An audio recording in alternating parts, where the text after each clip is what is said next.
Hello, everybody. It's been a while, and we got a new character. Kyle's dad has been released not too long ago.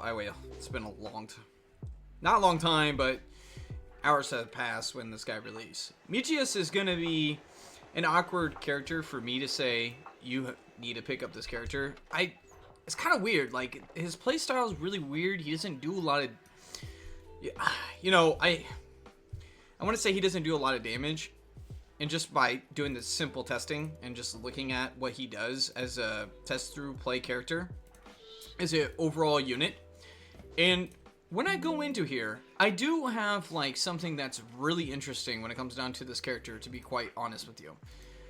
Is that when I turn off his auto attack, obviously, and the auto play, auto on, and he has a counter attack. Now, I wonder if the counter attack is just the skill that's placed onto him when he does this on his own. As you can tell, that I'm not clicking on anything. The character is simply doing it himself. And this is quite interesting because when he does this when he does this counterattack or whatever this is, you notice that the break takes like a chunk away. I don't think it's like huge. I do think that it is something. I'm sorry, I had to skip the song because something inappropriate came up. I don't know what the hell that was. Anyways, yeah, no, like overall the character it's okay. I do think that this character could be a little bit better, and maybe he will be better later on down the road, because it would make the most sense, like people will find a way for him to be good. But now his S1 skill is not too bad. It's okay. It's not bad.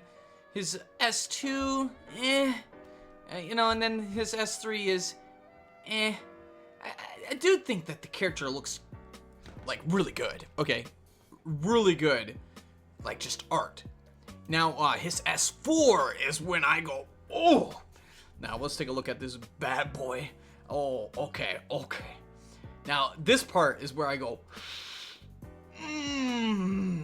that boy posing for aura right there. With all the aura that you would think that he would have, you figured that it would be like enough to say, damn, this character's a must pick up. I don't think I will be picking up this character, to be quite honest with you. And I do think that people might pick him up and they might consider him to be a good character for anybody to touch. I just don't see it, just based off of the test and the playthrough, just for the character testing. And let's just go into what his traits and all that is. I haven't really looked at it closely to actually make a fair judgment. And so we'll just hop into it real quick. So we'll go into traits. Before traits, okay, sorry.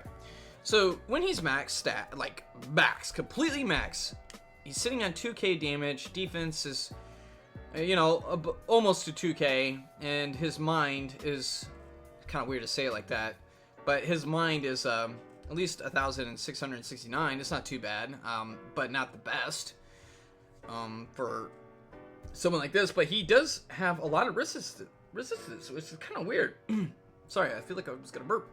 So he's fire resistance up to 10, ice resistance up to 10, earth 10, light thunder 10, and he's heavily resistant against light units. That is somewhat pretty damn good. And dark, he's down to 20. There's a lot of dark units. I feel like he'll be easily beaten, but...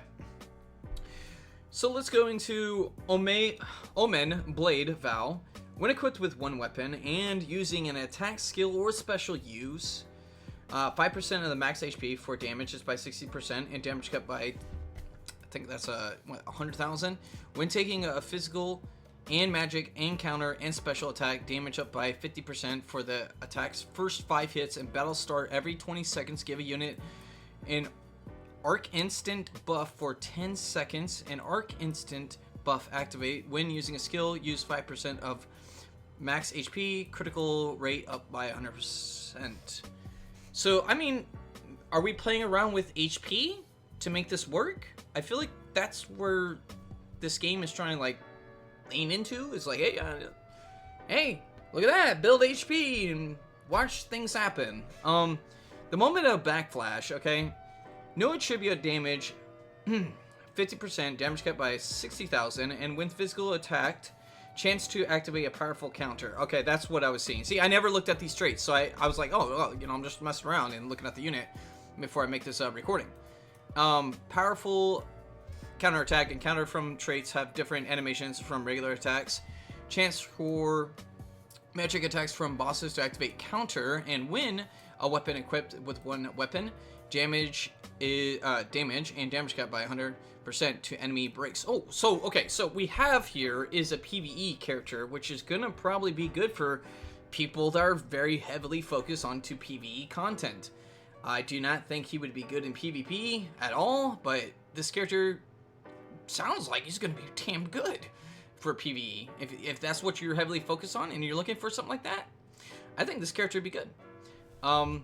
However, we're gonna look at the skills. You know, I've seen this continuously cuts all HP, but moment of arc being Megnus, damage by 40%, damage cap by 40,000, and only while unit is alive, does not stack with other Chrismans. This is weird. For like something like this, you know, you're cutting all allies HP, but they gain 40% damage, but they also will be one shot, and like if you don't build them right. So we got attack up, fighting spirit up max, heroism up by max, advance, aim vitals. We got counter charge, interesting, restores 1 SAT. Night zone, enemy attention by 2. Really weird, but makes sense because he's a counter unit. Not bad. And then he has a lore. Okay, so this makes sense. So he's a counter unit, so he wants to be heavily focused so that way he can counter other units. Interesting. Morning Tide at max MP, strength is 30% up. Kind of weird, and that's not going to be good in PvP because you need to get your, you know, MP up, obviously. You don't start with full MP. Armor equipped to HP by 20%. And we have 3 Emperors, damage from attribute weaknesses and anti-types attacks by 30%, notify insta-kills from enemies. Interesting. Counterattack damage by 120. Oh my god! During counter, chance to notify damage taken. Chance for special to do critical damage. Okay, that's not bad.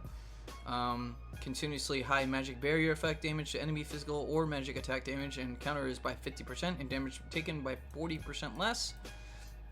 Damage by 50%, damage capped by 100,000 to god type enemies, and damage taken from a god type is 50% less. Counter break is by 1,000, and during counter unit defense is 50% less, but strength up by 70% more, dealing damage. Okay, so yeah, so you know, overall it makes sense. Draw as much attention that you can from the enemy, and you're heavily focused on counter attacking. Now I'm pretty sure that a lot of these people that do arena and GVG have something like this that makes the most sense, because obviously you want to be heavily focused, but at the same time, when it comes down to mages, that don't mean shit, because they could just wipe the whole arena. And people that have pretty much good arcs and skills on them, you're not going to win against them. It's just not going to happen unless you have, you know, those types of skills that you can equip. Or if they're building their characters a little bit differently that I'm not aware of, and I have no idea. Anyways, do I think you should pick them up? Nah. I mean, if you want, go for them. And what's going on here? Why are we connecting? If you want, go for them. I mean, to me personally, I'm not going to pick him up. I think he looks cool, honestly, but I just don't see myself, like, saying, you know what? I'm going to pick up this character. I'm going to, man, he's just so damn good.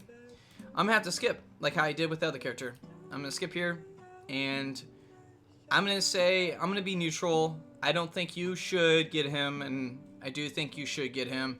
Really up to your roster. If you have a good roster, I just don't see the point of like grabbing him. So it's up to you. Personally, I don't see myself grabbing him. Anyways, thanks for tuning in and have a wonderful day.